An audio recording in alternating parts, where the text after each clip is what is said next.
a remarkable passage in the book of Zechariah, presents important details regarding the plan of salvation. Satan stands at the right hand of Joshua, the high priest, accusing him on account of his sin when God does a fascinating thing. Joshua was clothed with filthy garments. God said, "Take away the filthy garments from him." Then God spoke to Joshua himself. "See, I have removed your iniquity from you, and I will clothe you with rich robes." The symbolism is obvious.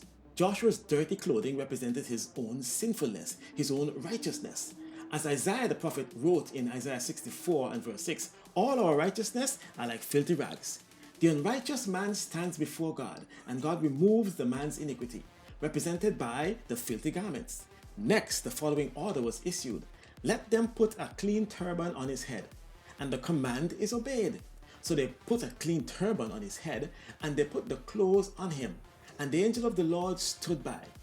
Joshua stood before God as a sinner, covered in filthy robes. When Joshua's interaction with God was completed, Joshua stood before God with clean garments, representing the righteousness of Christ, and the clean head covering, indicating he had experienced a change of mind.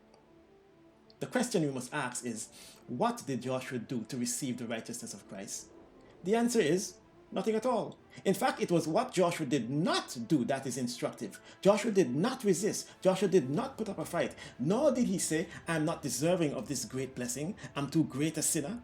Joshua yielded to the will of God, and when he did, God took away his sin and clothed him in his own righteousness.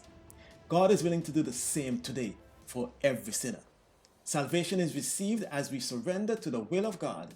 It is God's will that we shall be saved and not lost. God is waiting to clothe any willing sinner with his righteousness. We will never deserve it. We can never earn it, but we may receive it. God extends to us the most precious gift we could ever receive. Thanks for joining me today.